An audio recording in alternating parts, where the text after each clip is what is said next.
Victorian Bayswater. Chapter 4. Bayswater. My father christened Albert Edward, Albert after the Prince Regent. He was the fifth child, born on the 21st of March 1889 at 6 Salem Gardens, Bayswater. After my father's birth, 3 sisters and 3 more brothers were added to the previous 4 children, making 11 in all. He recognized later all his brothers and sisters were most fortunate having parents who were so considerate and caring. In the late Victorian age, many children from poorer families were thought of as an investment and put out to work as errand boys, carriers of beer, street cleaners and railway station porters. Others held horses, carried trunks and delivered parcels. They stood at doorways ready to call a cab and help cabbies who were drunk, and the number occupied thus was estimated at between 10 to 20,000. Many became match boys and street sellers, carried food and fruit. They did even the smallest thing to make what they could to help out at home, and as soon as dawn broke they were to be seen outside every marketplace ready to take up a barrow. Others traded by the queues of shops and theatres to entertain and amuse by their antics. Workmen of the period sported heavy moustaches, wore heavy boots with hobnails, thick twilled trousers, coarse worsted jackets, a waistcoat supporting a watch and key chain, and a cap or billycock hat, a short top hat, but all very well worn and probably cast-offs. Some may wear smocks, overalls, or wear a uniform that would distinguish him from other workers. A middle-class man whose face was richly adorned by hair in the shape of mutton chops, full beard with moustache, wore a universally prescribed silk plush top hat on a stiff blocked base made of canvas. A black or dark blue frock coat with a fashioned waist and skirt, with straight edges to about the knee height, open at the front by curving or wrapping the skirt front round to the back. A pocketed, silk-lined velvet waistcoat with a man's watch usually on a silver chain. Trousers were fashioned tight in white, grey, fawn or striped, held up by braces. A pinned satin cravat beneath a studded collar band topped a mid-thigh length shirt with separate point-up starch collars and linked secured folded cuffs. For special occasions a starched frilly shirt front and tied silk bow, and beneath all this would be a one-piece long johns and silk socks held up in place by garters thrust into ankle boots. By 1865 the very wide skirts for women, supported by crinolines which took over from the tight-laced corsets, were being superseded by tunic dresses, waisted blouses with a bustle at the back, soon to be replaced. A waterproof cloak with hood, heightened boots, the essential hat and parasol completed the picture. My father lived with his parents, Martha and Alfred Kearey, at 6 Salem Gardens, Moscow Road, Bayswater. Salem Gardens, which was later demolished, is now called Salem Road, which is to be found just off Queensway and Bayswater Tube Station, which forms a square. On the other side, backing onto the gardens, is Moscow Place and Moscow Road, both forming another square with Queen's Mansions, just a few doors up from his paternal grandparents. It was a small rented house with just 4 rooms, 2 up, 2 down, a kitchen and an outhouse. It had a back garden which stopped at the Queen's Mews stables belonging to the house in the next road. And within the homes of father's friends elaborate rules of etiquette were observed. In middle-class homes one had to dress for dinner in full evening dress. Lace curtains were de rigueur, and Sunday best clothes worn. No games were played, no shops were open, no theatres played, and only the Bible read. No running in the road and parks. Decorum was observed at all times and no shouting ever. The parlour was used as a special room for Sundays, entertaining guests and visitors, high days and Christmases. Albert attended Sunday school, aged 4, in 1893 at the school in Queen's Road, now Queensway. The girls and boys were formed up in 2 ranks, then, holding hands, marched off to St. Matthew's Church, St. Petersburg Place, Bayswater, led by a master and mistress, and it was here that Albert spent 2 years at the infant school. It was thought important by the government that as more people were taking up the option to vote, they should be educationally equipped to make proper decisions. And at the same time, it became apparent that Britain's industrial base was lagging behind some European countries. Both these factors suggested that elementary education should be expanded. So, the 1870 Elementary Education Act ensured this would happen, and school boards were set up. And in 1895, the voluntary schools still provided 500,000 more places than the board schools. Poor families complained that sending their children to school instead of to work prevented the rest of the family from eating. The Kearey family were relatively well off, having a father skilled in his own painting and staining business with a full order book. The school's fees were 1 penny or 2 penny per week.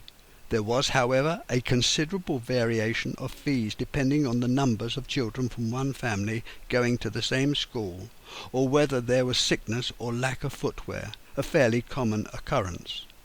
And by 1891 sufficient money was made available by the government to provide free places. And when Albert went to school in 1893, he didn't have to attend school with his fee in his pocket. The minimum age children could then leave school was 11, and it would take another 6 years to push this up to 12. At that time, education in London led the way in curriculum innovation, prompting music, drill and object lessons, some instruction about the world around them, about science, history and geography. Lessons other than the 3 R's were considered class lessons. For the older children, 2 other specific subjects were included.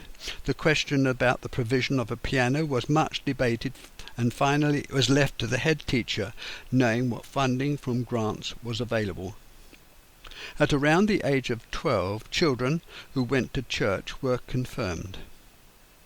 Afterwards allowed to attend communion services, and for several weeks before confirmation there would be classes of instruction to learn the Creed, 10 Commandments, the Catechism, the Lord's Prayer and other religious works. And on the day of communion the girls would wear long white-sleeved dresses, white shoes and veils, and the boys their best suits and well-shone shoes, starched collars to their white shirts, a buttoned-up waistcoat. In the late Victorian era, Sundays were a special day and no work was to take place and no games played. People who didn't attend church were considered wicked or lacking in respect. Most children went to Sunday school and attended one proper service, morning or evening. At Christmas they went twice a day.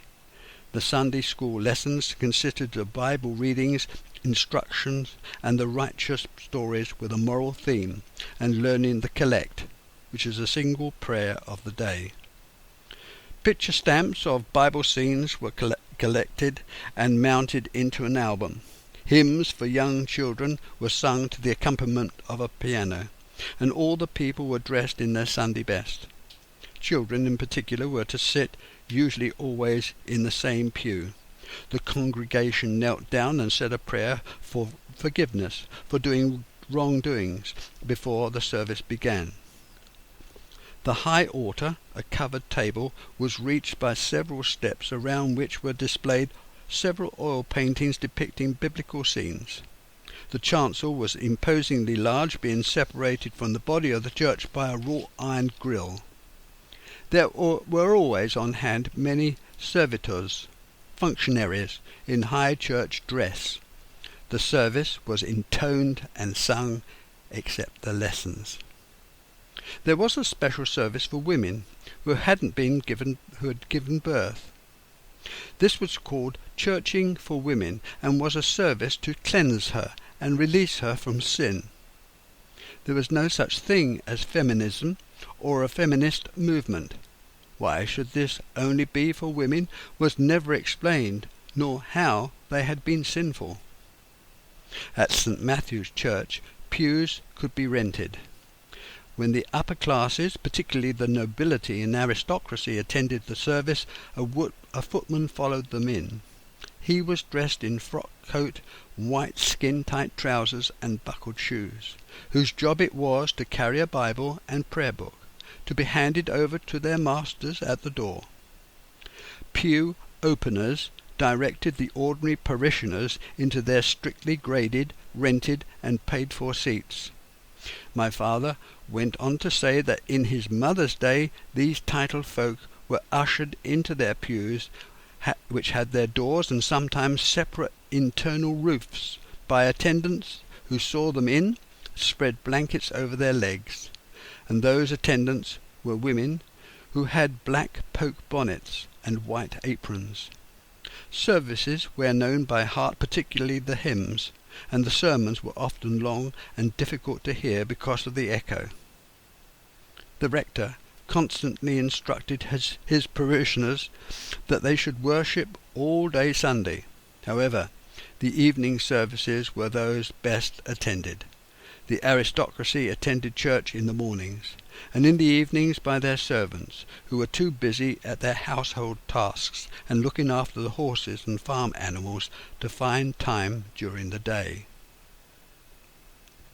In the winter months, the church interiors were lit by the soft glow of oil lamps, which cast mysterious shadows over the walls and pillars, making the gloomy, cold and damp environment eerie. To small children, frightening.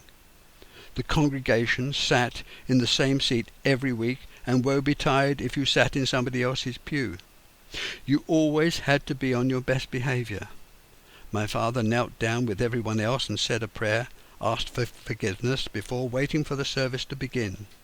He was supposed to read the collect for the day, or a psalm. Everyone knew the service order by rote and most of the hymns, and at the collection a halfpenny would be dropped into the plate. It was not unusual for the gentry to have their own family pews, and the added luxury of a couple of heated rooms where they could meet, entertain, and retire to. The beadles kept order, and the poor out. At the end of the service the parishioners walked out into the blackness of the night, and those who had a long way to get back to home would light candles in their lamps that flickered on the footpaths and disappeared into the night. However distant the journey, there was little fear of being accosted by vagabonds or scoundrels, for the congregation had all left together. You could hear the happy good nights all around you as the cheery calls echoed through the night air. The clear night sky would enable you to recognize the constellations and sometimes see a falling star and get a wish. It was a ritual on Sundays for the ladies and gentlemen from surrounding churches to perambulate around the squares and gardens after matins.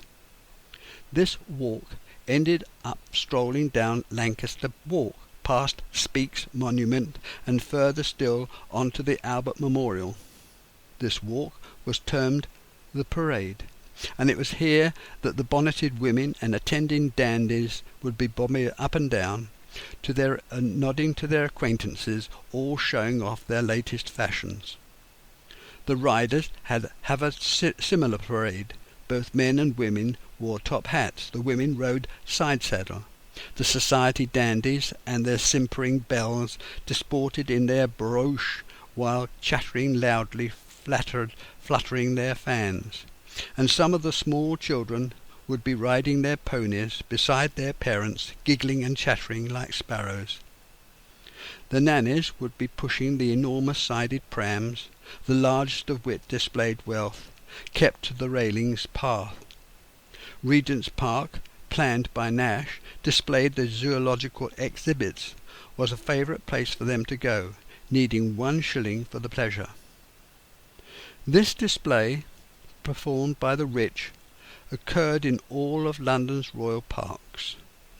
This droll ostentation by the bourgeois had a great effect upon my father, who saw it as a display of wealth, from those who might also cast a glance of disdain on the unfortunates who didn't have an equal social standing.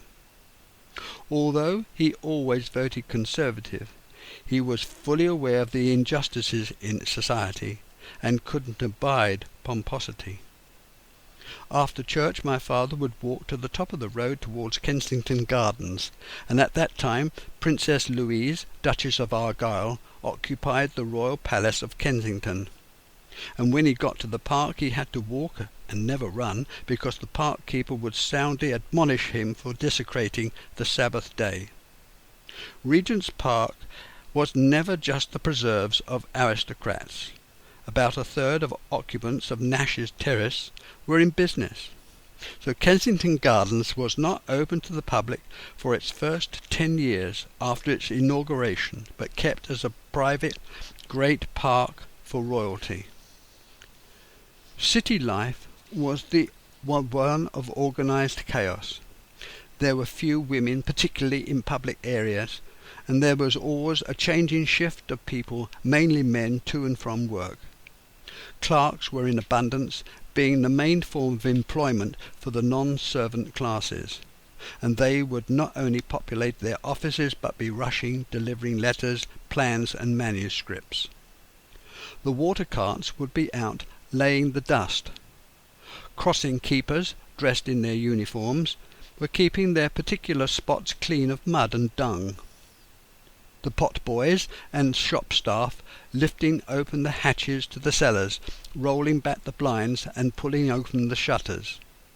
The street life during the day was cosmopolitan, with a frantic, grating, crunching, swirling of speeding horse-drawn traffic, the hackney drivers vying with each other to get back to the pitch as soon as possible.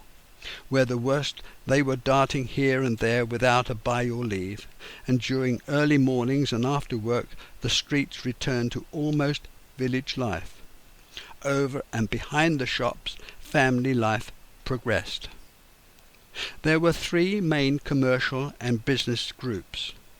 There were the sellers, the buyers and the providers, and this last group contained the service and maintenance staff, builders and repair people who lived in the so-called village. Babies at the turn of the century were not often weaned until they were at least 1 year old. It was not only expected not to give up breastfeeding, but cheaper and more convenient. Babies were kept in long gowns, and nothing was done to disturb them or excite them. They were not expected to sit up until the age of at least 6 months. Their prams had large wheels, high sides, and were fully sprung. Trying to help the child to walk before the age of 2 was frowned on, because it was thought the childhood would become bow-legged. In summer, many of the children went to the London parks. As most children were from large families, the eldest daughter kept an eye on the younger ones. The prams were pushed by their owners, some hired, others by the child's nanny. Picnics were held beneath the trees or by the lakes. Drinking water was to be had at the fountains, and ducks fed on scraps of stale bread and peacocks gazed at in awe. He remembered an incident when he was a toddler, when his brothers came out of the park to return home. They had forgotten him. He was quite innocently trotting off in another direction. A chimney sweep saw him apparently all alone, picked him up, placed him on his barrow amongst all the brushes and bags of soot, and made off with him. The brothers, meantime, had reached home, still engrossed in conversation, to find him not bringing up the rear. Panic set in. Oh dear, what was to be done? And his mother ran up to the park frantically searching for her son. In Victorian times, the slums of Notting Hill, which is on the other side of the park, had an evil reputation for kidnapping and extortion, and it was because of this reputation that she made her way there. Fortunately, she found her son Bert perched on the barrow parked outside a public house. The sweep was celebrating his successful abduction inside the inn. Sweeps and slum factory owners wanted cheap labour, frequently resorting to child theft.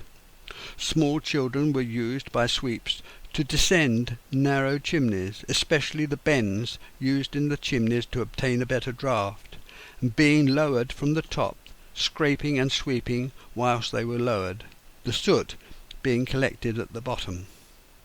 Sweeps, as a form of promoting their services, used very small children, declaring that they could clean smaller chimneys than any other sweep. And there was an argument on the pavement between the police officer and the sweep, vigorously holding on to Bert. The sweep was heard shouting, "I knows my rights, he's my child, and I'm defending and protecting him." The interested onlookers gathered round, some coming from within the public house.